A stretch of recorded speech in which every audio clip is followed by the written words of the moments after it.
विचार करा, तुम्ही 10 वर्ष कठोर मेहनत केली आहे, तेही फक्त 10 सेकंदाच्या संधीसाठी. समोर लक्ष आहे, हातात धनुष्य आहे आणि समोर उभा आहे जगातील नंबर 1 खेळाडू. तुमच्या एका चुकीच्या हालचालीवर 44 देशांच्या नजरा खिळल्या आहेत.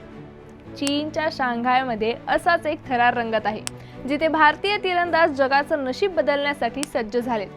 पण हे इतकं सोपं असेल का की पुन्हा एकदा पदक जिंकण्याचं स्वप्न भारताच्या हातातून निसटून जाणार? चला तर जाणून घेऊयात शांघाय विश्वचषकाचा हा रणसंग्राम. पण त्याआधी AGC स्पोर्ट्सला सबस्क्राईब करायला विसरू नका. हा प्रसंग आहे Shanghai archery world cup 2026 stage 2 चा. या स्पर्धेमध्ये 44 देशातील 300हून अधिक तीरंदाज सहभागी झाले आहेत. पण सर्वांच्या नजरा खिळल्या आहेत भारतीय संघावर, कारण भारताचा 16 सदस्यीय बलाढ्य संघ चीनच्या या रणभूमीवर उतरला आहे. या संघामध्ये अनुभवी अभिषेक वर्मा, जिद्दी दीपिका कुमारी आणि तरुण ओजस देवतळे यांचा समावेश आहे. आता हे फक्त खेळाडू नाहीयेत, तर भारताचे आधुनिक अर्जुन आहेत, ज्यांनी जागतिक तीरंदाजीच्या नकाशावर भारताचं नाव कोरलं आहे. पण शांघाय पर्यंतचा यांचा प्रवास अजिबात सोपा नव्हता.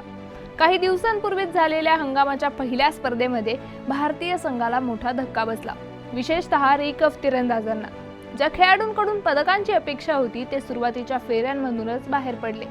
पुरुषांच्या रिकर्व्ह संघाला स्पेनकडून अनपेक्षित पराभव स्वीकारावा लागला आणि त्यामुळे मैदानातून रिकाम्या हाताने परतताना होणारी वेदना आणि ती शांतता कोणत्याही खेळाडूसाठी खूप कठीण असते. त्यामुळे आता भारत मागे पडतोय का, हा प्रश्न सोशल मीडियावर चांगलाच गाजला. पण अंधार कितीही असला तरीही प्रकाशाची एक किरण पुरेशी असते. ज्योती सुरेखा वेन्नम, मधुरा धामणगावकर आणि प्रगती यांनी भारताच्या आशा पुन्हा जिवंत केल्या. अमेरिकेसारख्या बलाढ्य संघाविरुद्ध शेवटच्या क्षणापर्यंत सामना रंगला आणि फक्त एका गुणाच्या फरकाने भारताने सुवर्ण पदक जिंकलं.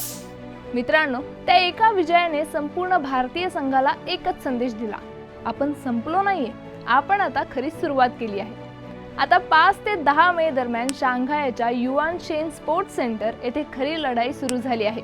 या स्पर्धेमध्ये भारतासमोर दिग्गज खेळाडू असणार आहेत: वर्ल्ड नंबर 1 ब्रँडी एलिसन आणि माईक श्लोसर. पण भारताचे रिकर्व्ह स्टार धीरज बोम्मादेवरा आणि अतनु दास यांच्या डोळ्यामध्ये वेगळी चमक आहे.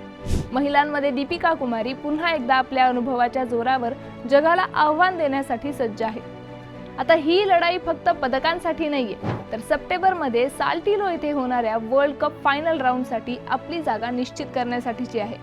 कंपाऊंड प्रकारात ओजस देवतळे आणि प्रगती यांचं वैयक्तिक कांस्य पदक गेल्या वेळी थोडक्यात हुकलं होतं. आता तो हिशोब पूर्ण करण्यासाठी ते पुन्हा एकदा घाम गाळत आहेत. 5 मे पासून सुरू झालेली ही स्पर्धा आता निर्णायक टप्प्यावर आहे. 9 मे कंपाऊंड फायनल आणि 10 मे रिकर्व्ह फायनल. आता भारत या दोन्ही दिवशी तिरंगा उंच फडकवण्यासाठी सज्ज आहे. रिकर्व्ह प्रकारामध्ये मेक्सिकोमधील निराशाजनक सुरुवात लक्षात घेता दीपिका कुमारी आणि अतनु दास यांच्याकडून खूप अपेक्षा आहेत.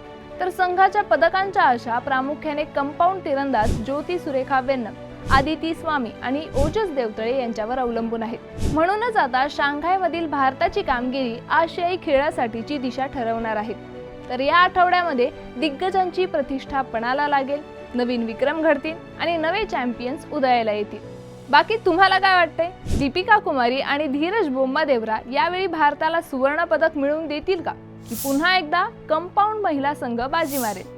तुम्हाला काय वाटतंय ते आम्हाला कमेंट्समध्ये नक्की सांगा आणि अशाच क्रीडाविषयक ट्रेंडिंग अपडेट्स मिळवण्यासाठी AGC स्पोर्ट्सला सबस्क्राईब नक्की करा.